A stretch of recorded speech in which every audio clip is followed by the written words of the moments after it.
പ്രത്യേകിച്ചൊരു മേൽവിലാസമോ സ്വന്തമെന്ന് പറയാൻ ഒരാളോ എനിക്കില്ല. തികച്ചും അനാഥൻ. ഇപ്പോൾ ഈ എഴുത്തെഴുതുന്നതിൻ്റെ പിന്നിൽ ഒരു നല്ല ഉദ്ദേശമുണ്ട്. ഞാൻ മരിക്കാൻ പോവുക. തെറ്റിദ്ധാരണ വേണ്ട. പ്രേമനൈരാശ്യമോ കടബാധ്യതകളോ ഒന്നുമല്ല കാരണം. ഇപ്പോൾ ഞാൻ സന്തോഷവാനാണ് എന്നത് മാത്രമാണ്. ഇനി പെണ്ണും കെട്ടി കുറെ കുട്ടികളുമായി കാപട്യം നിറഞ്ഞ ഈ ലോകത്തിൽ അന്യോന്യം മത്സരിച്ച് ജീവിക്കുന്നതിനേക്കാൾ നല്ലത് സംതൃപ്തിയോടെയുള്ള ഒരു ആത്മഹത്യയാണെന്ന് ഞാൻ കരുതുന്നു. വിശ്വസിക്കാൻ പ്രയാസമുണ്ടാകും, പക്ഷേ വിശ്വസിച്ചേ പറ്റൂ. കാരണം ഞാനൊരു പ്രത്യേക സ്വഭാവക്കാരനാണ്. പിന്നെ പത്രക്കാരോടൊരു വാക്ക്. ആത്മഹത്യ എന്ന തലക്കെട്ടേ എൻ്റെ മരണവാർത്തയ്ക്ക് കൊടുക്കാവൂ. പോലീസുകാരോടൊരു വാക്ക്. എൻ്റെ മരണത്തിൻ്റെ പേരിൽ ആരെയും സ്റ്റേഷനിൽ തപ്പിക്കയറ്റി സാക്ഷികളോ മാപ്പ് സാക്ഷികളോ ആക്കരുത്. പോസ്റ്റ്മോർട്ടം ചെയ്യുന്ന ഡോക്ടറോടും ഒരു വാക്ക്. വർഷങ്ങളുടെ ശ്രമം കൊണ്ട് വളരെ കഷ്ടപ്പെട്ട് ഞാൻ തന്നെ ഉണ്ടാക്കിയെടുത്ത എൻ്റെ ഈ നല്ല ശരീരം സാധാരണ ചെയ്യുന്ന പോലെ കീറി മുറിച്ച് വൃത്തികേടാക്കരുത്. ജീവിച്ചിരിക്കുന്ന എല്ലാവർക്കും നന്മ വരട്ടെ. സ്നേഹപൂർവം, സ്വന്തം നരേന്ദ്രൻ.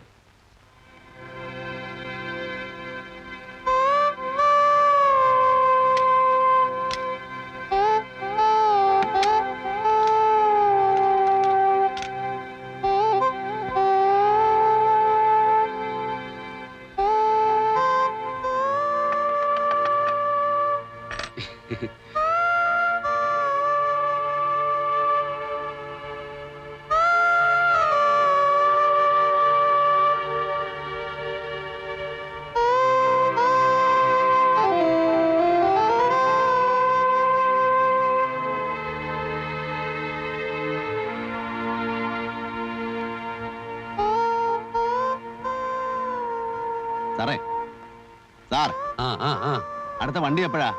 ഇനി നേരം വെളുത്തിട്ട് ഇവിടുന്ന് വണ്ടിയുള്ളൂ. അതുവരെ ഈ വഴി വണ്ടിയേ ഇല്ലേ?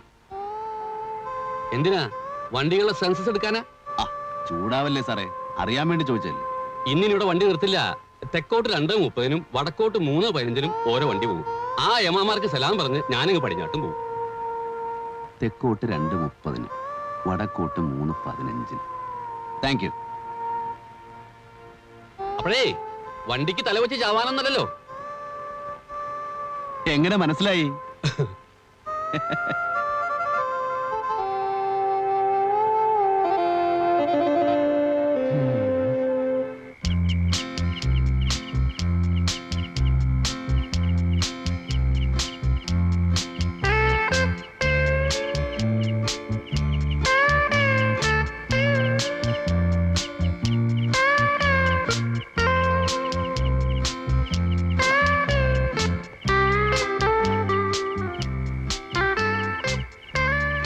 രണ്ട് 30-ന് തെക്കോട്ട്. അവൻ തന്നെ ആയിക്കൊള്ളട്ടെ അന്തകൻ.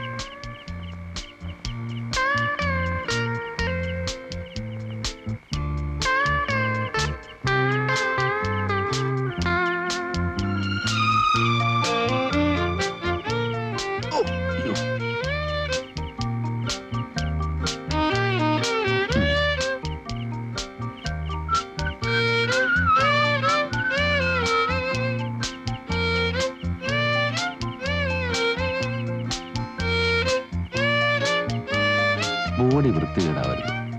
തല വേറെ, ഉടല് വേറെ. അതാണ് ഭംഗി.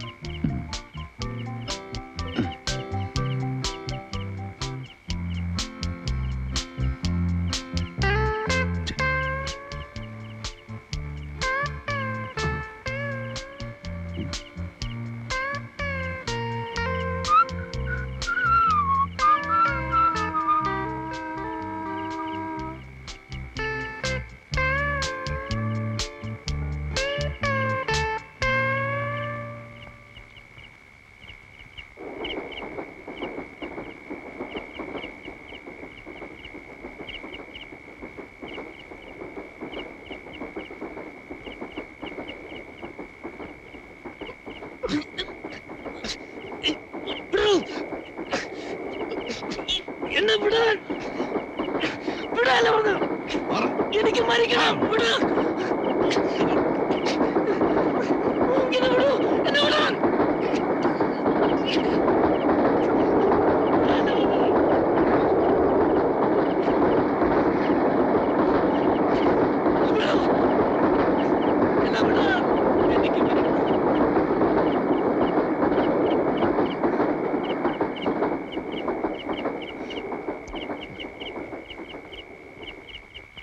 മനുഷ്യനെ മരിക്കാനും സമ്മതിക്കില്ലേ? നിങ്ങൾ ആരാണ് മിസ്റ്റർ? നിങ്ങൾ എന്തിനാ എന്നെ പിടിച്ച് മാറ്റിയത്? തനിക്ക് മരിക്കല്ലേ വേണ്ടു. 3:15 വടക്കോട്ട് ഒരു ട്രെയിനുണ്ട്, അതിനാകാം.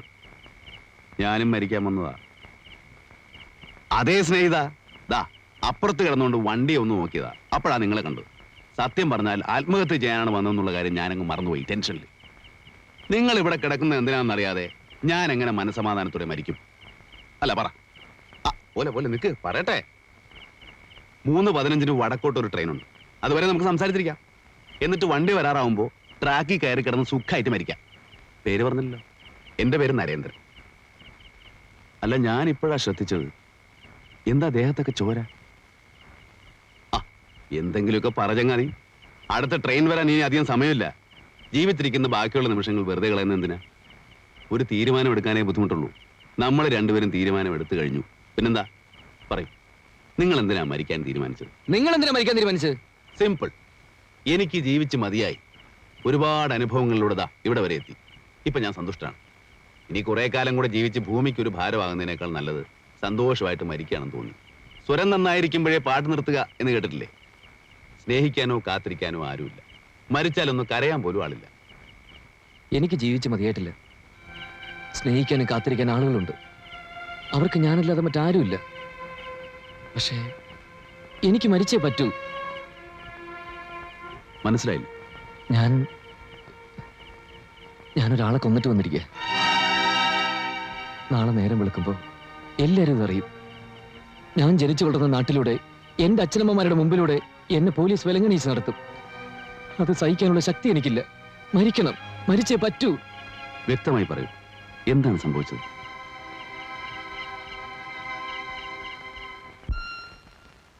ഒരു റിട്ടയർഡ് സ്കൂൾ മാസ്റ്ററാണ് എൻ്റെ അച്ഛൻ. എനിക്കൊരു ജോലി കിട്ടാൻ എന്നും പ്രാർത്ഥിക്കാറുള്ള അമ്മയും അനിയത്തിയും. ഇന്റർവ്യൂ, പരീക്ഷകൾ ഒന്നും ശരിയായില്ല. ആ സമയത്ത് ദേവദൂതനെ പോലെ ഒരാൾ പ്രത്യക്ഷപ്പെട്ടു. ഡേവിഡ്.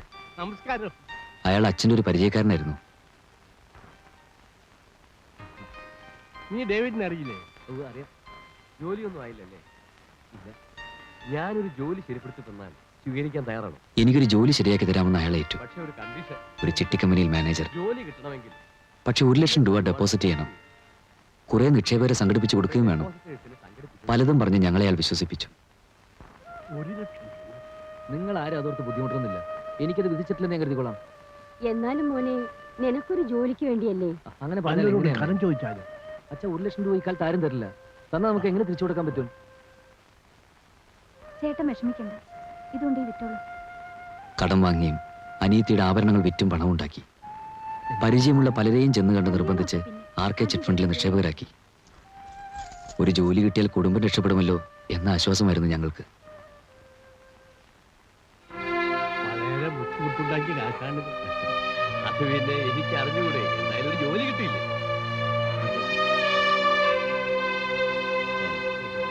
സമയമായി.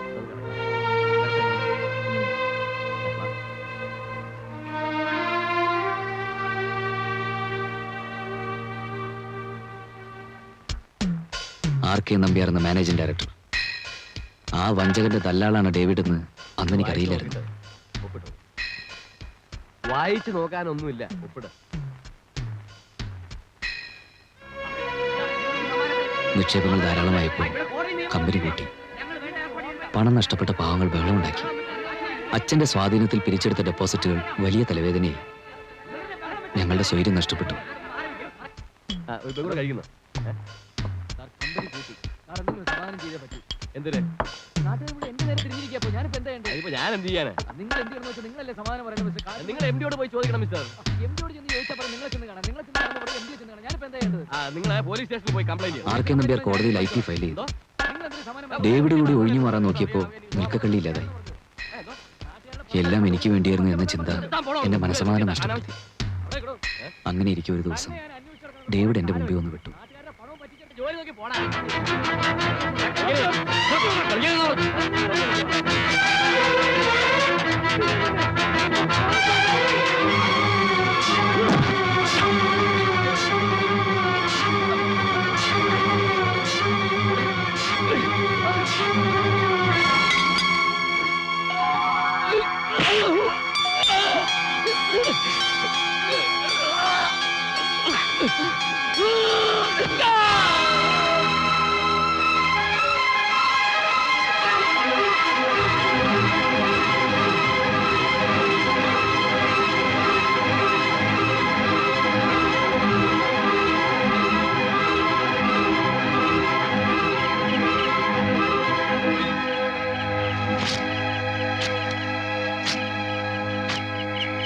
താൻ ആരെയും കൊന്നിട്ടില്ല. കൊന്നു. അയാളുടെ ബോഡി ഇപ്പോഴും അവിടെ കിടക്കുന്നുണ്ട്. അല്ല, താനല്ല അയാളെ കൊന്നത്, ഞാനാണ്. എടോ, താൻ ജീവിച്ചിരിക്കേണ്ട വ്യക്തിയാണ്. സ്നേഹമുള്ള അച്ഛനമ്മമാര്, അനിയത്തി, അവരുടെ ഒക്കെ ജീവിതം തന്റെ കയ്യിലാണ്. ഞാനാണെങ്കിൽ ഒരു അനാഥൻ, മരിക്കാൻ സ്വയം തീരുമാനിച്ചവൻ. ഒരു കൊലപാതക കുറ്റം സ്വയം ഏറ്റെടുത്തുകൊണ്ട് ആർക്കും ഒരു നഷ്ടം വരാനില്ല. റെയിൽവേ ട്രാക്കിൽ കിടന്ന് വൃത്തികേടായിട്ട് മരിക്കുന്നതിന് പകരം സർക്കാർ ചെലവിൽ തൂക്കുമരത്തിൽ കിടന്ന് ചാവാം. നല്ല പബ്ലിസിറ്റിയും കിട്ടും. ഏത് വഴിക്കായാലും മരണം മരണം തന്നെയാടോ. തന്നെയുമല്ല, തന്നെ ജീവിതത്തിലേക്ക് തിരിച്ചു കൊണ്ടുവന്നതിന്റെ പേരിൽ സ്വർഗത്തിന്റെ കവാടങ്ങൾ എനിക്ക് വേണ്ടി തുറക്കപ്പെട്ടാലോ? പറ, എങ്ങനെയാണ് താൻ അയാളെ കൊന്നത്? വ്യക്തമാക്കിയാലേ പോലീസിന്റെ മുമ്പിൽ എനിക്കൊരു കഥയുണ്ടാക്കി പറയാൻ പറ്റുള്ളൂ. ധൈര്യമായിട്ടിരിക്കണോ?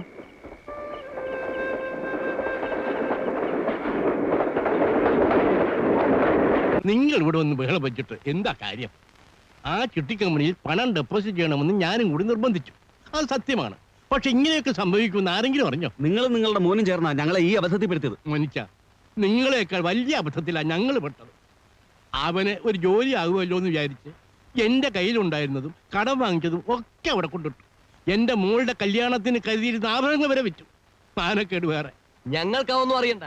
നിക്ഷേപിക്കുന്ന പണത്തിന് പരിപൂർണ സുരക്ഷിതത്വം ഉണ്ടെന്ന് പറഞ്ഞ് ഞങ്ങളെ വിശ്വസിപ്പിച്ചത് നിങ്ങളുടെ മോനാ. എവിടെ അവൻ? വിളിക്കാവനെ. അവനോട് ഇല്ല. തൽക്കാലം നിങ്ങളൊന്ന് പോ. എങ്ങോട്ട് പോകാൻ? കമ്പനി പൂട്ടി. മാനേജിംഗ് ഡയറക്ടർ ആണെങ്കിൽ പാപ്പരായെന്നും പറഞ്ഞ് നിയമത്തെ കളിപ്പിച്ച് മിടുക്കനായി നടക്കുന്നു. നിങ്ങൾ പറഞ്ഞ ഡേവിഡിനെ ആണെങ്കിൽ ആരോ തല്ലിക്കൊല്ലുകയും ചെയ്തു. നിങ്ങളോടല്ല പിന്നെ ഞങ്ങൾ ആരോട് ചോദിക്കാനാ? നിങ്ങളുടെയൊക്കെ പണം പെട്ടിയിൽ വെച്ച് പൂട്ടി അതും തലയ്ക്ക് വെച്ചോണ്ട് ഞാൻ കിടന്ന് ഉറങ്ങുന്നത്. തരാൻ മനസ്സില്ലെങ്കിലോ? ജിനു, അച്ഛനൊന്നും ഉണ്ടായിരുന്നേ. ഇവരൊക്കെ എന്ത് ചെയ്യുന്നതാണല്ലോ. ഇത്രയും കാലം മര്യാദയ്ക്ക് സംസാരിച്ചോണ്ട് അവനൊക്കെ തലയിൽ കയറുന്നത്. പണം മുഴുവൻ തട്ടിയെടുത്ത് എം ഡിക്ക് സംരക്ഷണം നൽകാൻ പോലീസും പട്ടാളവും. പാപ്പരാണെന്നുള്ള ദയ വേറെയും. ഇവർക്ക് കുതിരയേറെ എന്നെ പോലുള്ളവർ കിട്ടുമോ? പോവാൻ പറച്ച. ഈ വേലയൊന്നും ഞങ്ങളോട് വേണ്ട. അങ്ങനെ പറയരുത്. പോനെ.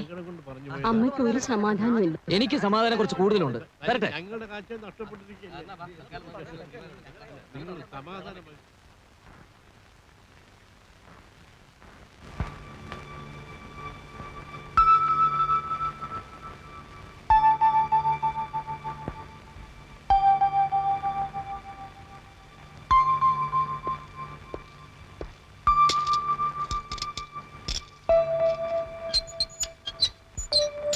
വരൂ.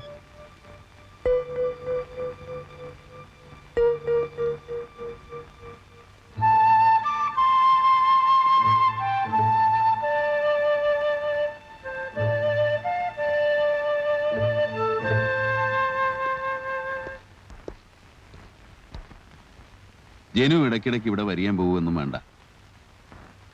താൻ പറയാൻ പോകുന്നത് എന്താണെന്ന് എനിക്കറിയാം. മനസ്സ് നിറയെ കുറ്റബോധമുണ്ട്, കിടന്നിട്ട് ഉറക്കം വരുന്നില്ല, ഇതൊക്കെ അല്ലേ? എന്റെ ലൈൻ ഞാൻ നേരത്തെ വ്യക്തമായി കഴിഞ്ഞു. എനിക്ക് ഒരു വിഷമവും, പിന്നെ ഒരു ദുഃഖമുണ്ട്. വധശിക്ഷ ഒത്തു കിട്ടിയില്ല. അത് ജീവപര്യന്തമായി കുറഞ്ഞുപോയി. സാരമില്ല, ചിത്രഗുപ്തന്റെ കണക്ക് പുസ്തകത്തിൽ എന്റെ പേര് വളരെ താഴെയായിരിക്കാം. ഒക്കെ ഒരു തമാശയായിട്ട് എടുത്താൽ മതി. തമാശ ഏറ്റെടുക്കാൻ എനിക്ക് കഴിയണ്ടേ? നിയമത്തിന്റെ നാട്ടുകാരുടെ മുമ്പിൽ നിന്ന് ഞാൻ രക്ഷപ്പെട്ടിരിക്കാം.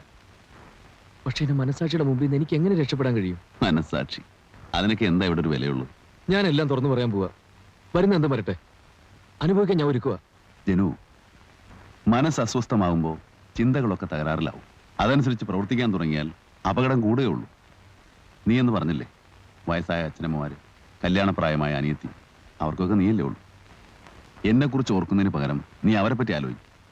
എനിക്ക് നഷ്ടപ്പെടാൻ എന്താ ഉള്ളൂ? മുകളിൽ ആകാശം, താഴെ ഭൂമി. അതിനിടയ്ക്ക് അപൂർവമായിട്ട് ഈ ഒരു ജന്മം. പുറത്തെ സ്വാതന്ത്ര്യത്തെക്കാൾ സുഖമുണ്ട് ഇവിടെ. പുതിയ ആളുകൾ, പുതിയ അനുഭവങ്ങൾ. പക്ഷെ മനസ്സ് നീറി ഞാൻ എത്ര നാളിങ്ങനെ ജീവിക്കും? അതുകൊണ്ടാ പറഞ്ഞു ഇങ്ങോട്ട് വരണ്ടെന്ന്.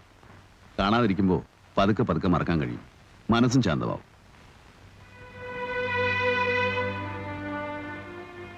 ജനനത്തിലൂടെ മാത്രമല്ല സഹോദര ബന്ധമുണ്ടാവുന്നു.